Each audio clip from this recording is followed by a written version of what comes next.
Good morning. All right, we have a new day and we're concerned about China again. Tomorrow, it'll all be over. Maybe. It's kind of ridiculous day to day that markets can react back and forth, but it is what it is, as we say.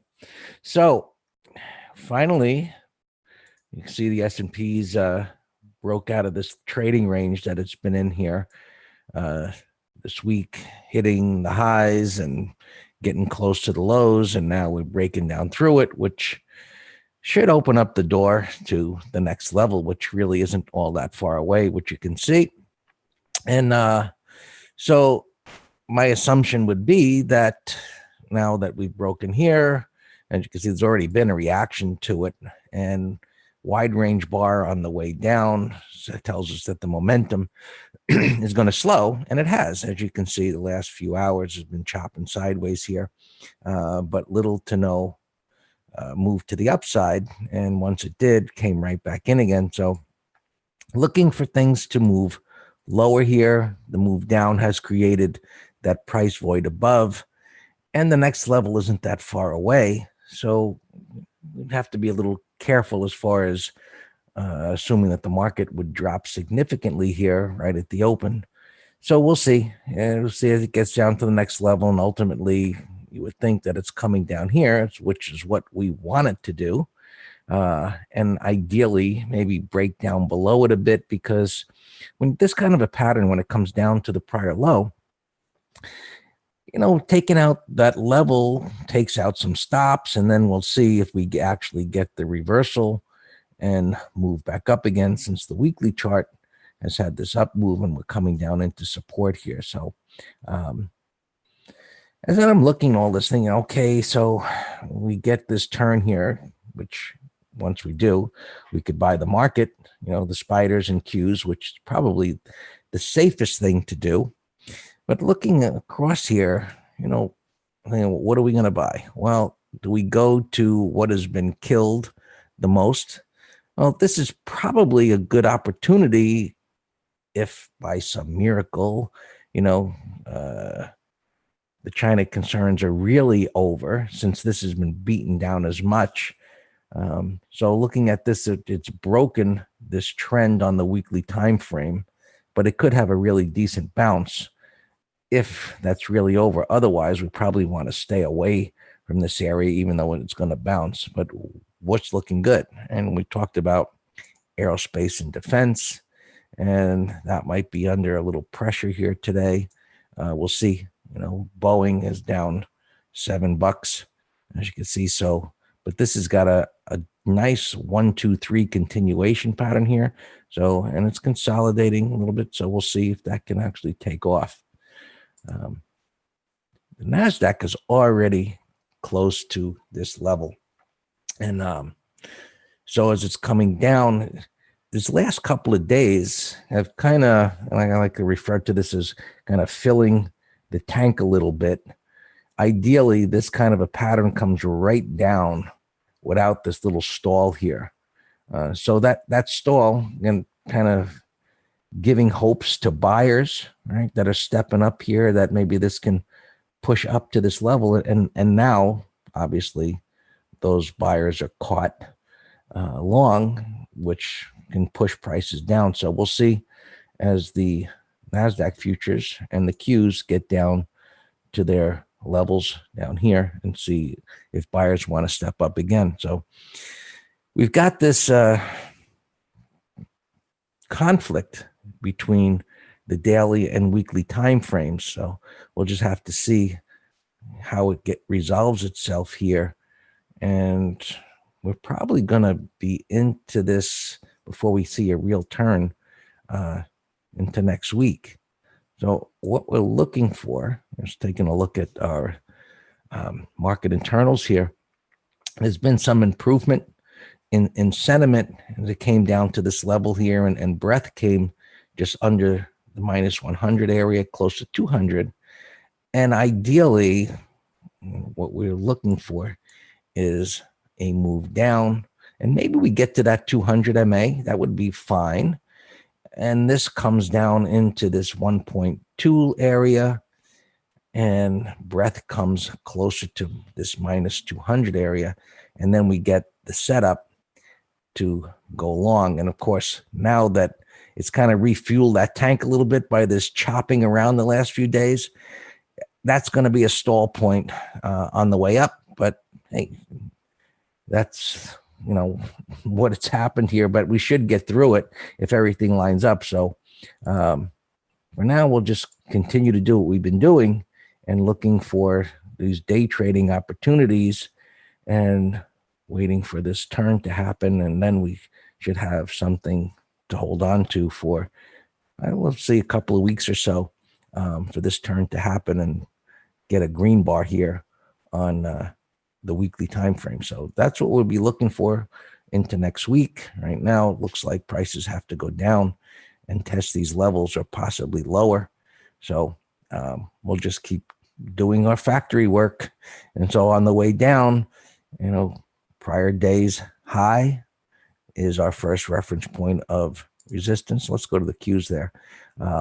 So again, this little choppy area there with the gap down, gap up, gap down, try to move up. And now it's moving down here to that 178 area. And then we'll see if we get some kind of a bounce or whether it's, the next wave down to the next level, which just be fine. And that is a possibility where we do get, let's just duplicate that, potential for a measured move lower, which would actually put it below that area as I'm looking at that. So we'll see. We just continue to monitor what's happening here, and we'll see if we get a turn here or not, and then it possibly goes down to the next level. And let me just 170. Set your alerts. Right? Monitor that. Dow, you can see it already pushing down, and it's been the weaker. And we'll see if this holds or not. Right? So as we do, continue to monitor day by day, looking for the turns, look at our market internals.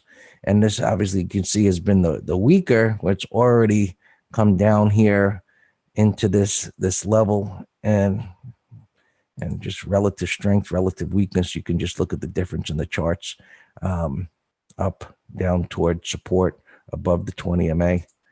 And you're just kind of in alignment with it and down to that support level already. So looking at this, is this a head and shoulders top, which would put us down, right? The theoretical of, that move, and then it's preparing,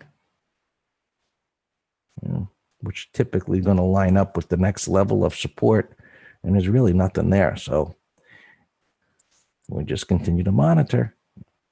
Bonds pushing up, makes sense with the market down, trying to push above these highs here. We'll see if they can get through it, and if it does, well, then we continue to push up here. And so looking at intermarket relationships, we'll just see if setting alert, because I won't be watching that intraday. Let the computer watch it. Bonds, gold bouncing off of this support level here. Maybe it survives. If the market continues down, this bottoming tail bar, we'll see if it looks like that by the end of the week. Maybe gold starts to push up. And just looking at GLD and GDX. Yeah, so we'll see if we actually get a turn around here and that actually bounces. And oil breaking lower. So all this trade war rhetoric, we start, okay, there's the news. We look at the charts. We see if things actually turn or whether things are going to actually go lower. And looking at, oil's breaking down Just look at steel, right? Continuing to push lower. This AKS was downgraded today. Right? It's already at $2 and looks like, that's going a lot lower. And even copper going way down. So all of these, you hear this news, there's real concerns here, and we'll have to see if bonds continue to move up. We're back to, and they're not talking about it yet in the media, but that'll be coming as far as the yield curve inversion as bonds continue to move up and yields moving down. And that'll become a concern. And as the concerns grow, right, our job is to go back and look, is our internals lining up for a buying opportunity, and then the reversal, like a wide range bar up for us to buy, looking for things to move up. So right now it looks like we're going to go lower, and in the green room, we'll just continue to monitor this and look for our intraday opportunities. And you can see there's a lot of red here. So Dan will go through these. And so you got Tesla. Hey, that's something news that was down earlier, and it's bouncing pretty good here. That was red before, so something's going on here. Interesting. In any event, it looks pretty bad on the charts. That's it. We'll see how this all shapes up here through the course of the day and into next week. All yours, Dan.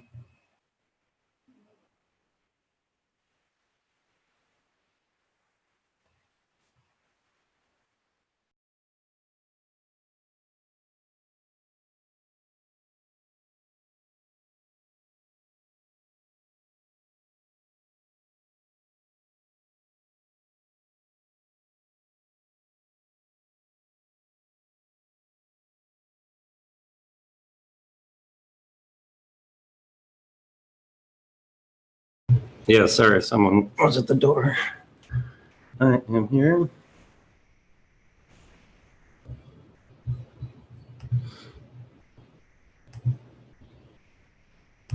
Hey, I was looking at Tesla pre-market. Well, it's right here, actually. More bad news. Remember we said it could go to 180, 185 on the breakdown on the weekly. But look, bad news. And I watched it rally 10 points off the low. That's a definite watch. Okay, let's look at opens. These gaps are treacherous for swing trading, but our stuff's been holding up incredibly well. So let's go quick here. AYX gapping down a little bit. We have a put spread. ARNA flat, it's fine. EPRT, we're long stock. It looks beautiful. LH, we did a put spread into the close. Jemiah, we stopped out of our covered call at a small profit. We still have a put spread way out of the money. PEG, long stock. ETR, long stock. SYNF, put spread. Mohawk, put spread. And a lot of these, there's no pre-market volume. DTE had a beautiful close. KMB, we have a covered call. That expires tomorrow. SPWR is a long-term 10 bagger. ARQL, long stock at 701. It looks great.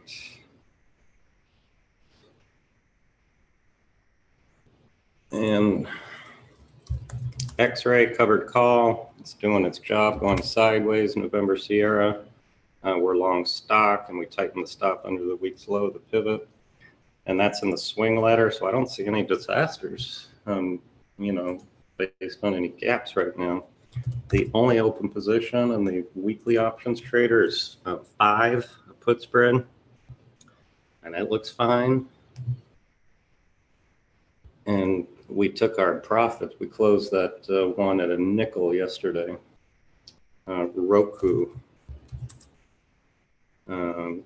And gapping down, and we did that solely to avoid 2.5 days or 2.5 days of risk.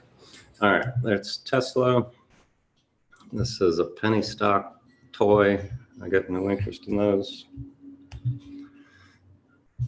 HTHT, 32 bucks, gapping here. And I don't think that one's earnings. I think it's just going down because of the Chinese mess. Boeing, I remember saying it yesterday, it looked like a call spread candidate, but there was no juice. Now, you know, more bearish news here. And I had a long talk with a couple pilot friends of mine, and they've been, Ralph Nader was on CNBC this morning talking about the design flaws on that thing.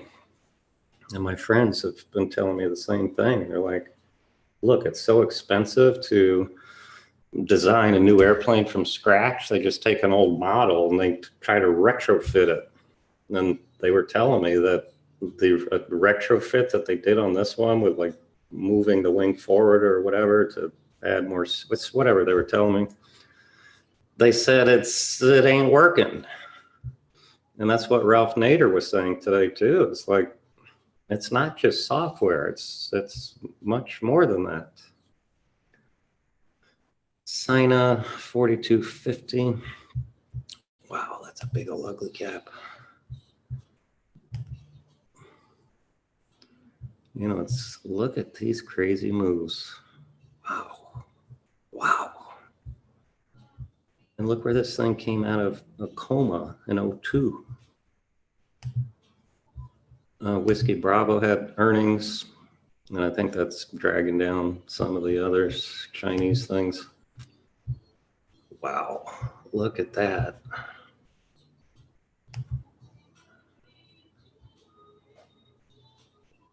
Okay, so you got a major support pivot here at 40 bucks.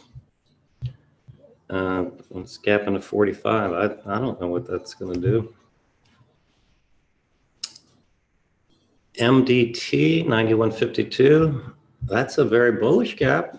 I would love it if it were just gapping, you know, to here. It's worth watching though.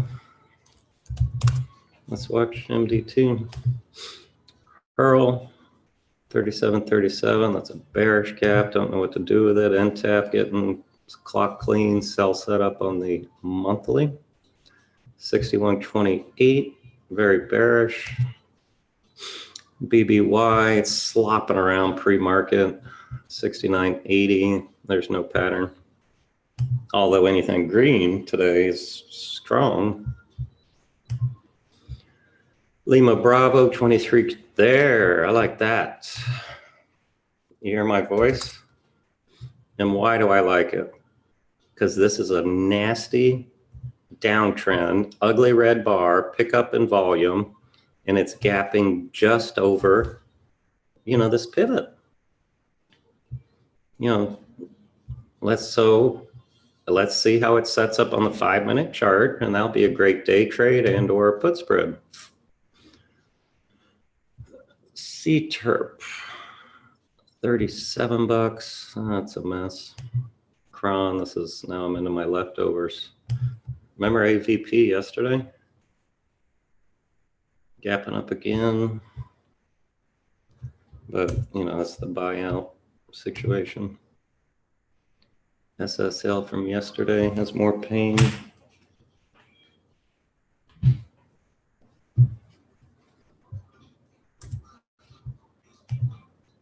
AMBA from yesterday. Mess. Postage. C. I'm just cleaning house here. VFC, yeah, this was yesterday. Gapping down 84. Oh, that's an ugly gap. Wow. Target holding from yesterday. LOW got clocked yesterday. 80.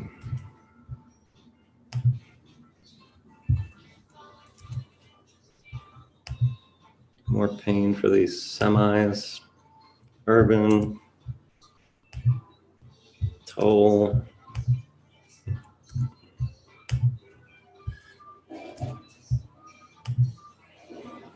Deck if you could get a put spread, we mentioned yesterday, cough, nothing. EPRT, we're in. I got it on the other screen. Chud, if it can break out. Bands, nah. Oh, I saw this will. Remember yesterday?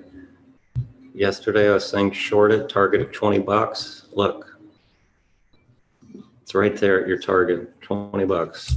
Darn it.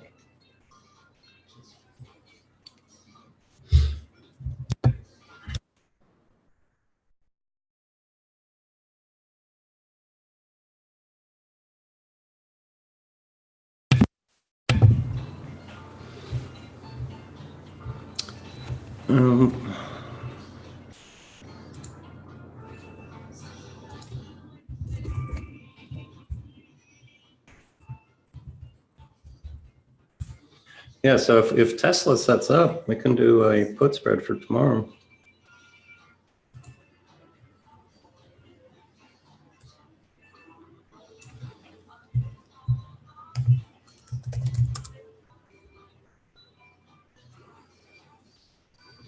LOGM was a short under yesterday's low. It still looks good if it triggers. MKC is still pending, but it has to get over last week's high.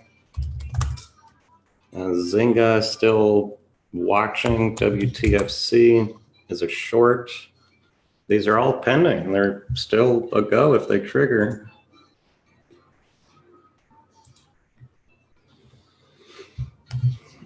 Beyond is still whipping around here like he loves to do. Let's check out the fangs. Gapping under 180. That's bearish. Remember in MT Live? I like Greg's looking at the pivots. He's like, this is a broken stock. It's broken. On the daily, it is.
All right, all indexes basing at the low. So, yep, I still have a bearish bias here. 15-minute low, you know, let's see what is showing relative strength.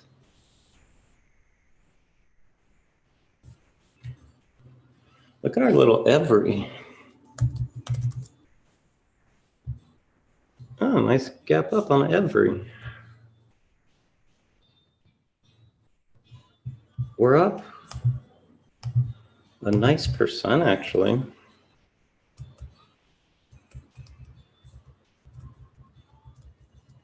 We're up 10%. So let's sell a third.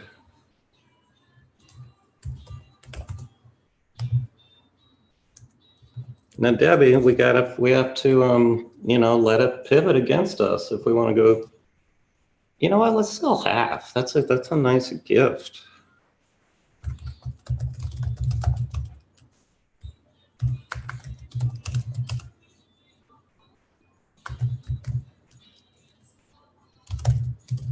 Right, so we're going to sit through half.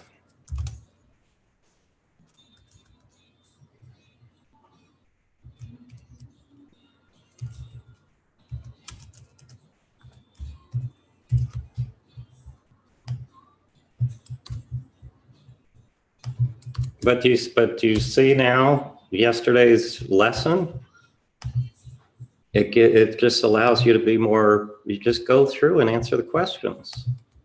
Is it at its destination? Is it extended? Is it, you know, oh, today's the 23rd. I put the wrong date in there. Oh, well, you'll figure it out.